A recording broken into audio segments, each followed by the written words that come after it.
Hi, my name is Karen from Native Bird Rescue on Waiheke Island. We do wildlife rehabilitation for conservation. So I'd just like to say welcome to all the festival fans out there and everyone watching. Thank you for giving your time. And let me tell you a bit about what we do.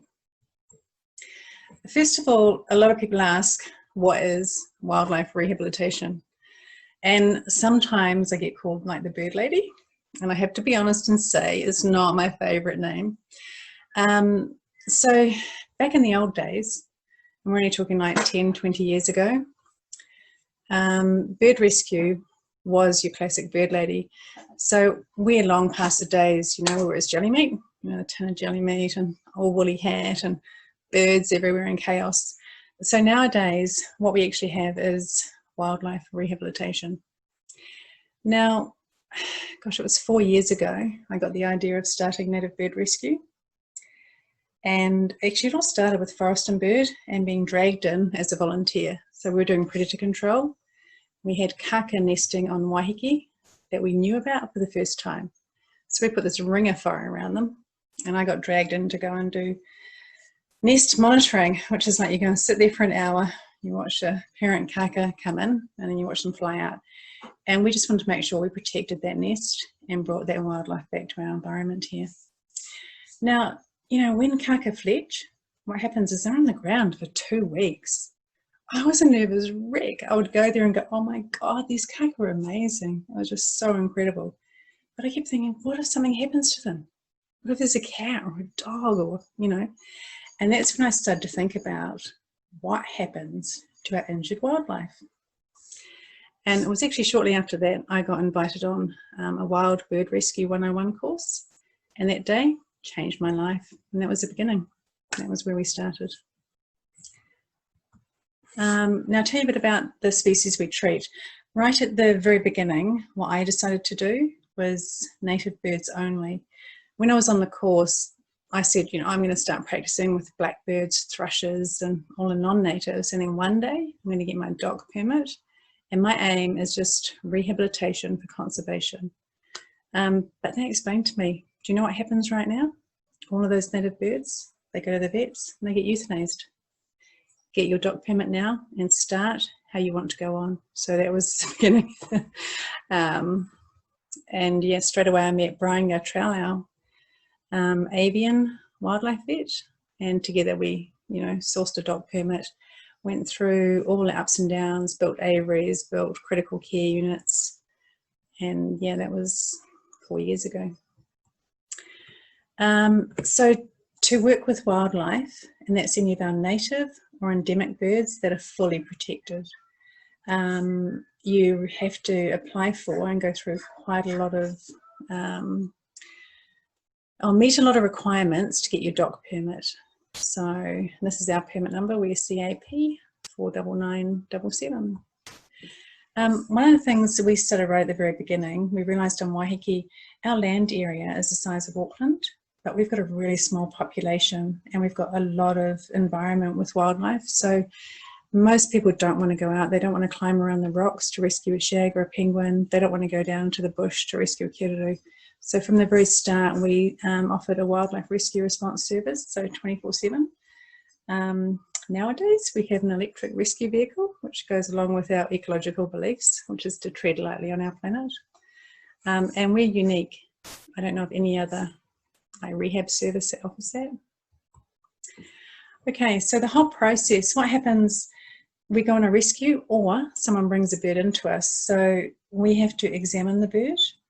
And then we do what's called triage. So triage is, we have to ask this really important question is, can that bird survive in the wild? Or is its injury so horrendous it will never be able to fly again? Now, we do rescue, rehabilitation and release, but sometimes we have to give them relief and we do have to euthanize, okay? If there's no chance, we're not going to amputate a wing and keep a pet bird that's been wild. So after that stage, we come to stabilisation. Now, with stabilisation, it's a case of we treat a bird for shock, so we need to give them fluids. We need to also give them pain relief, And once we have them totally stable, we then go through a consultation period where our examination results are viewed by our vet Brian Gartrell. And we decide then on emergency treatment, whether they go to Auckland Zoo for surgery, whether it stays here. And Brian normally sets up a treatment protocol. So that could be, you know, fracture repair where we just bandage. It could be pain relief because of a, you know, impacted crop. It could be massive fluids because we're treating, you know, pollution or toxins. So we get a lot of bacterial toxins in our environment. Okay, then we start on the road of intensive care. We have a critical care unit, and what happens is once a bird has been through the initial examination, we know what therapy it will get. Now, most birds coming into our care are dehydrated unless they've had an initial impact injury. So that, as you can see from the little photo here, we do crop feeding or crop medications. We also use a lot of natural therapies. Now, natural therapies, you probably all know the magic sort of therapies of apple cider vinegar. We use a lot of organic arrowroot as well. Then we have wound treatment. That we do actually use medical treatments. And then with all the species we treat, we have this vast array of really important nutritional requirements. This here is some of the equipment we use. As you can see, we use a lot of vet wrap bandages. On the right there, you can see what we've got is called crop needles and crop tubes. So those, the needles actually go right down the throat and right into the crop of a bird, which is like a shopping bag in their chest. Or in the case of seabirds and kingfishers and raptors, the tube goes right down right into the stomach. Okay, that's the only way we can get fluids or, in the first few days, food into the wild birds. Okay, at Native Bird Rescue, one thing we're sharing with all the rehabbers, was it a fantail, around the country is something uniquely designed by one of our locals, who's a product designer, Tony Hartz. He has designed for us this whole temperature controlled, what we call hospital bins. So you can see from the photo there, that makes our life really easy. Normally you'd buy a $1,000 unit to keep the birds warm and in a controlled temperature, or you use hot water bottles. And I can tell you, I had no desire to get up 2 hours all night, every night, and change hot water bottles for birds. So yeah, thanks to Tony, our local. Now, with treating so many species, what we have is, for us, nutrition and the food we buy is really, really important. Every bird must get the right nutrition for it to survive and to thrive in our care. Now, in the wild, we obviously can't replicate, you know, fresh fish straight from the ocean for these birds, or the ocean for it to get, you know, the birds, the fish from. So things like, you see all the birds here, we've got a northern giant petrel, pied shag, korora, we've got a prion there, and little shearwater. They need salt water. They need, at the start, fish smoothies, which we tube, and that's everyone's least favourite job. Also specialised Missouri tablets that are imported from Japan, and quite often will be squid, anchovies, fish. Okay, then we've got the lovely meat and insect eaters. Things like the harrier hawk on the right, our kahu. We have wonderful rabbit hunters here locally who, as they're part of pest control, they go out and they shoot the rabbits. So what we do is we have to make sure there's no lead in there because these guys can suffer lead poisoning, and we feed them fresh rabbit. For the little ruru, the moorpork, we actually buy mice in for them frozen, and to start them off we have to cut a little mouse into like 20 pieces, and it's, yeah, one of those lovely jobs that a lot of people don't like, and feed them. Then we've also got the kotari. The kotari, once again, is special. We buy in live food, so we buy in live crickets. They cost us $1 each, and if we'll let them, these guys eat 20 to 35 a day. So you can imagine our food bill is pretty high. We also breed mealworms as well, and they have some mealworms for a while, but we have to be careful. The fat content's quite high, so after a few days it has to go onto crickets. Oh, then we have our gorgeous kiriru. Now, a third of the birds that we get in are kiriru. So we make up a zoo mix, and this is like the fresh seasonal fruit. They love their peas and sweet corn. Now, we always add things like fresh spinach or fresh greens and rolled oats, and that's to keep their phosphorus and calcium levels balanced, otherwise they go downhill. Then we have all our gorgeous little nectar eaters. We buy in blossom nectar from Australia, Wombaroo honey eater mix, and once again it's supplementary and tubed foods. Oh, so last year our food bill was over $7,000, and last year we had 240 birds in our care. So that just gives you an idea of the cost of bird food. It's like basically we don't have any bird seed here, unfortunately. Now, some of the things you'll see here, the Vitafarm Polyade and all the specialised foods, those mostly they're imported, and yeah, they're just some of those things that we need to give them in order to give them the best chance possible. Then we go on to the housing requirements. So every species has its own unique requirements, and these are needs, they're not wants. So things like here for the korora, you know, they have to have all that padding on the floor. If we just gave them a wooden floor and they're running around, they would actually get bumblefoot. So we have to protect against a lot of things that might go wrong in captivity. Things like on the right, you'll see the mopok there. He has his own requirements, which is a nice nocturnal type environment. And they also like to go up. And what we're doing with their rehab is making sure they can fly up and down. And the next one. On this here is our kiriru habitat. This has been specifically designed and built.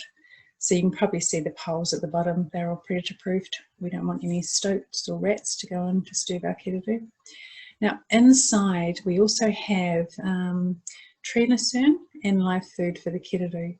So what we want to do is, as they're healing and they're moving around, we need them to go back to their natural behaviour, which is browsing.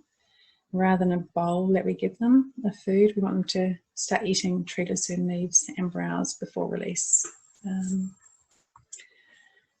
Then we have, actually we have only one of the only kaka-proof habitats in the North Island, which was our community were amazing. We had a kaka at Auckland Zoo for 10 weeks after some serious surgery. It's actually Jimmy there on the right. Now we had to do the rehab for him, and our community managed to fundraise $10,000 and get this whole container built and kaka ready in 2 weeks flat, which I have to say, Waiheke, thank you.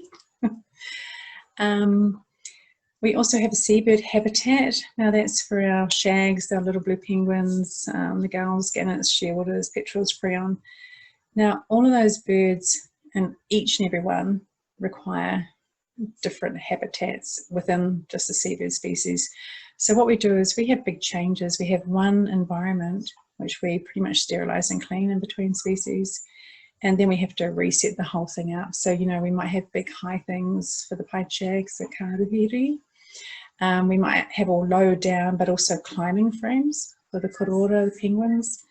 So whatever comes in, we adapt and we create the habitat they need to get better and rehabilitate for release. What happens as well, once we get towards release, we have release criteria. So every species must meet the criteria. Now things like our ruru, those little mopoks, their eyesight has to be perfect. Their flight has to be perfect. It has to be silent. They're a predator. Okay, so for a raptor to feed itself, they must have all of that criteria. If they've got damaged feathers and they're making a noise when they fly, we can't release them, okay? Same goes for seabirds. They have to fly, they have to skim the ocean, their flight has to be perfect. Then you go to kiriru. Okay, we've all seen kiriru falling out of trees and doing their thing. They don't have to be quite so perfect because they just need to fly around, land on a branch and be able to eat, you know, the fruits and the seeds that they want. So their release criteria can be a lot less than the other predators. Okay, I'm going to share a couple of little stories with you now. I think it was the second year we were doing rehab. We had a tail of penguins, and it was actually what was called a seabird wreck. It was quite a distressing summer. We had thousands upon thousands of little blue penguins along all the northern coastlines of New Zealand. They were dying. They were coming in. I think we had 41 that year coming in total. And sorry, I'm distracted by Tui out there. Many of them died of starvation. Now, the ones in the photo here, they're some of the ones we managed to pull through. So I have to say that was a big, big learning curve, and thousands of fish smoothies later, we took these little juvenile penguins that were half their body weight, as you can see from the top left image, to nice releasable penguins. Now, what we did as well was, thanks to our Waiheke community, we had a New Zealand first. We did the first ever soft release of Koroura, little blue penguins. So as you can see from the images here, they were all banded, and all of them were successful, except for one. We had one little blue penguin. I think her malnutrition had caused brain damage, so she has gone to live at Auckland Zoo and become an advocacy penguin. This will give an idea of some of our numbers. As you can see, kiriru, that's a third of all the birds we get in. Now with kiriru, impact injuries is huge. So especially I think in Waiheke we have high numbers. What happens is we have a lot of glass houses here, and I don't mean like that you grow your greenery in. I mean glass houses where people have entire walls of glass. And we also have glass balustrades. Now those balustrades, birds don't see them, they can fly straight through and smack. That's your impact. And I think the numbers you see there reflect that Waiheke has a huge problem with glass, or window strike as we call it. We are extremely proud of our survival rates. Approximately half of the birds that come into us go out the door again. So the first 24 hours, our statistics here, that includes dead on arrival, euthanasia, and the ones that just don't make it. Once we get past that sort of crucial 24-hour period, yeah, success rate was 88% last year. So yeah, we're pretty wrapped with that. It's on par with the wildlife hospitals in New Zealand.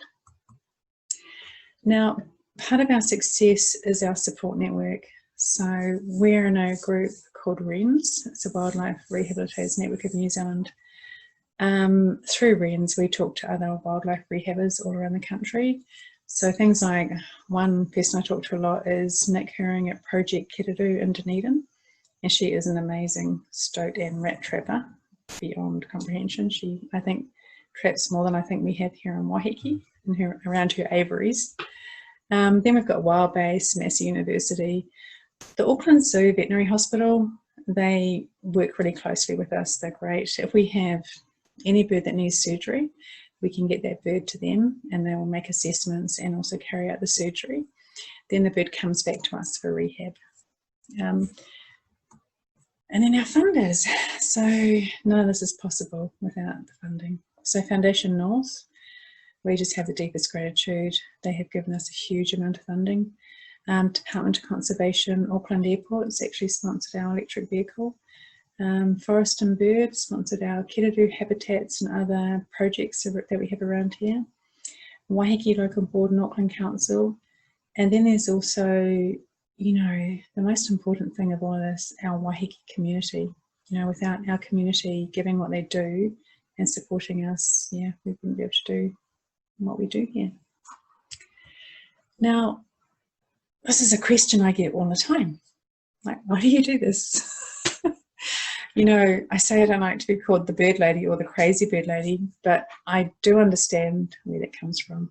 You have to be crazy to work the hours I work. I mean, seriously.